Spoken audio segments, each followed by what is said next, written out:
Hello everyone, I'm Jarasar and this is day 2 of the battle report for the OGN Overwatch APEX Season 2. Our first match today consists of Conbox Spirit versus Cloud9. Now Conbox returned to the Apex Premier League with a point to prove to see if they can go one further after exiting in the group stages last time around. With the departure of Zunba, Myunghoon moves into the tank role and former BK Stars Ana specialist Twilight joins them in the hit scan role alongside Liz. Their first test is going to be against a revamped Cloud9 roster, where Gods is being premiered as their new DPS player. He was formerly playing with Kingdom Esports before they were acquired during the Winter Premier qualifiers, and he replaces Kai as the third DPS-centric role. This may allow Cloud9 to greatly expand their hero pool. Both teams are looking to come out of the blocks running as we get into the first match of Group C. In Group D, we have Kongdoo Panthera taking on FNATIC. Now Panthera are another team with a couple of fresh faces recently, yet untested in tournament play. After winning the Nexus Cup Grand Final in December, they replaced several members in early January, and Fissure and Bling are looking to make an instant impact as they see how their new look team gets on. They'll be facing off against FNATIC with newly signed member Hafficool joining their roster. After getting knocked out in the semi-finals at MLG Vegas, Coolmat and Co will be looking to avenge this and come out strong to show why they are one of the top North American teams, even pulling out of the Winter Premier to travel to Korea to prepare for this. Moving on to our first match between Conbox and Cloud9. The first brawl on Lighthouse bloodied both sides to start the match, and Cloud9 managed to acquire control first, largely due to an unchecked SureFour on McCree, who laid down heavy damage with headshot after headshot and saved the life of some teammates with some great flashbangs. Conbox re-engaged aggressively, sending Gamsu's Earthshatter into the crowd, stunning two and swinging wildly. This investment of ultimate struck gold as Liz picked up a quad during the melee. Cloud9 regrouped though and waste little time pressing back onto the point. The only resource they had available was Mendo's Graviton, which he used on 3 enemies. Oparochi though kept Conbox healthy with Sound Barrier and easily repelled the assault. With little time left, Cloud9 rushed the point using Diva Bomb, Whole Hog, Nano Boost and Sound Barrier to bully Conbox off the point and swap control before it ticked to 100%. Cloud9 though then had to win 3 teamfights back to back to hold the point. Conbox used one attempt baiting ultimates out of Cloud9 and then regrouped to push aggressively onto the point, triggering overtime and capturing the point at the cost of all 6 of their ultimates. On to point 2, Cloud9's new roster flexibility was already on display as Gods went on to Zarya, Mendo on Genji and SureFour sporting Tracer. Liz chose Reaper for Conbox, but the double assassin DPS pair on Cloud9 claimed control first. As fast as Twilight nano-boosted the Reinhardt, SureFour was there already with a pulse bomb and removed Gamsu from the teamfight, only to mercilessly turn and kill Twilight as well. Despite the Tracer heroics though, Liz and SleepyBear tore through the meaty hit points of the Cloud9 tanks with Hellfire shotguns and a Whole Hog. This flipped the point. Smart ultimate management and a breakout performance by SleepyBear on Roadhog allowed Conbox to hold the point for the remainder of the map and therefore take Ilios, going up 1-0. The next map was Hollywood, where the hit scan assignments rotated again for Cloud9 as SureFour started on Zarya, Mendo on Tracer, and Gods in his comfort zone as Roadhog. Point A became the story of 2 hooks as SleepyBear continued to excel, getting a crucial hook pick to defend the first assault, only to have Gods also get a pick onto Twilight's Ana, setting up the second assault's initial success. With just a fraction left before Point A was captured, Conbox riskily rushed out to defend and invest multiple ultimates. Liz's Nano Visor only got 1 kill, but the surprise pressure and aggressive defense left Cloud9 on their heels. Conbox spent ult after ult to hold the point, capping it off with a Diva Bomb double kill. Cloud9's next push claimed the last segment to get the payload moving despite SureFour's Graviton being eaten. Rib on Reinhardt claimed multiple killing blows swinging through the cafe, and Conbox had to regroup for the streets phase. Although Conbox was scattered across the map, staggered ultimates gave the team the longevity to force Cloud9 back as the payload passed by jail. And an early pick onto Myunghoon's Diva allowed Cloud9 to claim positioning on the payload and set up Mendo to get 3 kills during a Nano Visor. Conbox unfortunately didn't pull back soon enough, and the split spawns at the forward spawn point got cleaned up, which stopped their ability to regroup even further. Cloud9 pushed as a team and then claimed the final checkpoint with just under 1 minute in the time bank. After the team swapped sides, Twilight was again caught out of position and allowed himself to be picked off by a hook. This was especially detrimental because it allowed Adam on Symmetra enough time to build up an ultimate and drop a shield generator during the second team fight. Conbox put faith into Liz's Reaper abilities, but the extra hit points from Shield Generator was just too much for them. Trying to avoid a full hold, Conbox regrouped and engaged with the D.Va Bomb. The bomb got nothing, but did allow Liz to get in close with a nano boost and kill 2 tanks. He also had a Death Blossom ready, but fell to SureFour before he could unleash it. SureFour came up big as a high-energy Zarya. Roolf gave him nano boost, and SureFour unleashed hell, tearing through 2 enemies, earning a Graviton and killing 2 more to cement the full hold as Cloud9 took Hollywood to even the match 1-1. On to Hanamura, where Conbox struggled to find an avenue of attack. Their first attempt to rush out to the left got picked off before they could make it up the stairs. They then tried to use a Maywall to protect their entry into the right room and across the walkway, but got cut down by Mendo's Nano Visor, which killed 4. At this point, they had wasted over 4 minutes and didn't have a single ultimate to work with for their final attempt. As soon as they entered the choke point, Conbox got Graviton into the corner and got torn apart by God's amazing whole hog. Their only consolation is that they were killed so quickly they had one final rushed attempt where they went through the right room after moving through the choke point and decided to stay on the low ground. In their haste though, they didn't protect the caboose of the train, and both Twilight and Liz got picked off by Mendo with the help of Gods. This helped Cloud9 get the full hold. On the flip side, Cloud9 confidently pushed straight through the front door, bullying Conbox off the point as Mendo once again picked off both supports as a flanking tracer, and then stuck Liz with a pulse bomb to kill off the only remaining defender. That concludes the map of Hanamura, which mercifully ends for Conbox as Cloud9 go 2-1 up. The next map was Route 66, where Conbox were aiming to break the statistic of having yet to win an escort payload map at Apex. With Conbox on attack first, they went for a full dive composition with Winston, D.Va, Tracer and Genji, again opting to go for a Zenyatta to counter the tank-heavy Cloud9 defense. Nostalgia reigns as Cloud9's defense consisted of Adam on Mercy pocketing the pick heroes on top of Big Earls. But the dive comp worked, with Winston and Tracer pressuring the points of Cloud9 as the kill feed lit up, showcasing the entire cast of Conbox getting killing blows. As the payload moved through the first checkpoint, SureFour rushed to meet the defense as Zarya, unfortunately telegraphing his intent too early. Myunghoon reflexed the Graviton and set his teammate Liz up for a pulse bomb kill.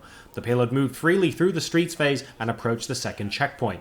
The dive comp of Conbox continued to pay off as they reclaimed the high ground from the regrouping Cloud9, forcing them to scatter and getting picked off one by one as the second checkpoint was claimed.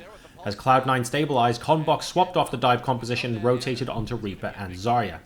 Mendo on Tracer continuously harassed and peppered the flanks of Conbox, disallowing them any margin of error as they slowly attempted to move the payload. Conbox had one final hope, pairing Nano Boost with Liz's Death Blossom. As Liz leaped into Cloud9, Gods hooked him from above and killed him, but Conbox refused to give up, piling onto the cart and fighting only meters away from capturing the final point. Gamsu on Reinhardt and SleepyBear fell to SureFour after killing 3 defenders themselves. The cart continued to idle as Twilight rejoined the fight on Genji, getting a clutch Sleep Dart Reflect to prevent further contest from the respawns. When they switched sides, Cloud9 continued to flex their hero pool, putting Gods on Genji paired with Mendo's Tracer. The 3-tank 1 DPS defensive Conbox couldn't decide which front to fight on, as Mendo from behind peppered their backs, Rib from below swung to keep the cart clean, and Gods dashed from all sides and couldn't be tracked. Mendo continued to amaze with a Tracer double kill, blinking and killing amongst the Conbox members. He helped capture the first checkpoint with a total of 3 kills. During the streets phase, SleepyBear on Roadhog made some pivotal plays negating God's Nanoblade and killing Rib as well though. And despite individual heroics by the members of Conbox, they bled too heavily during the team fight. Cloud9 therefore regrouped faster. With superior positioning, Rib was able to land a crucial Earth Shatter as Conbox rushed to contest the card, facilitating a complete team wipe and claiming the second checkpoint. During the stretch towards last, SureFour set up Mendo for the Big Bang Graviton combo. Sound Barrier absorbed most of the damage, but Gods was there, assisting and dealing the necessary damage to finish off the injured. Rib surprised the defenders with an Earth Shatter from the shadows, but Conbox didn't give up so easily. They fought back, pushing Cloud9 to regroup, but just didn't have the ultimates to defend against SureFour and Mendo's combined Big Bang. Cloud9 claimed the final checkpoint with over a minute left in the time bank. During round 2, Conbox only had 1 minute to push the cart as far as they could. Cloud9 was ready for the dive composition this time, refusing to abandon the high ground, and they eventually dropped down with the help of Mendo's tack visor to end the push right before the first checkpoint. During Cloud9's turn to attack, they had over 2.5 minutes left in their time bank for their first attempt. They again go for the double DPS build that they used the first time, and the pressure from Genji and Tracer prompts Conbox to abandon the high ground. Unfortunately, the cost was too high and the team fight was lost. They staggered in to try and stall the cart further, but the tanks of Cloud9 had dominant presence on the cart and pushed past the goal line to win not only the map, but the match. Moving on to the second match now between Kongdoo Panthera and FNATIC. Starting on Ruins on Ilios, despite an initial cap by FNATIC, the kill feed remained pretty quiet as teams began building ultimate charge. Kongdoo began pushing onto the point and Rascal used Tactical Visor to push FNATIC off and flip control. Despite scattered brawls, FNATIC was unable to mount a huge threat to the Kongdoo control, and with the help of Rascal and Soldier 76, Panthera held for the rest of the map to go 1-0 up in terms of points. We moved on to Lighthouse, where Panthera's confidence showed as Wakawaka picked up a triple, machine gunning FNATIC on the point with D.Va. Evermore isolated Bud's Tracer and the point went to Panthera first, but Hafficool came back on a rampage, breaking it wide open. Unfortunately, the rest of his team didn't fare as well, and Fissure and Reinhardt, together with Bling's Lucio, ensured that Hafficool couldn't claim the point. With an investment of 4 ultimates, FNATIC was finally able to swap at 77%, and the ultimate economy for both sides was pretty even. Rascal then swapped to Pharah, and Bud swapped out onto Soldier. Kongdoo invested heavily themselves in the next teamfight and won it decisively with the help of Rascal's Pharah getting a double kill on both support players of FNATIC. And while FNATIC was able to gain control in overtime, they were unable to shut down the Pharah of Rascal, and Kongdoo quickly claimed the point and ended the map 2-0. On to Eichenwald, where Panthera felt like they found a composition that FNATIC couldn't handle, so kept Rascal on Pharah. With no counter on the field, he had free reign to fire at will from up on high. FNATIC charged into the defense again and again, unable to counter Pharah, and were victimized by a further D.Va bomb from Wakawaka while stranded in a graviton. Hafficool finally created some momentum with his nanovisor, taking advantage of an earth-shattered Evermore, turns on Fissure for a double kill, and with the bonus shielding of Sound Barrier killed Rascal while he was mid-rocket barrage. Panthera misguidingly attempted to charge into full hold on defense, but FNATIC mowed them down as they tried to get onto the point. It stalled out and FNATIC lost momentum during the escort phase and were faced with dwindling time. In a last-ditch effort as overtime began, Coolmat was able to catch 5 members of Kongdoo Panthera in a graviton, but there was no follow-up, and Panthera were able to clean the cart and end overtime with the cart directly under the bridge.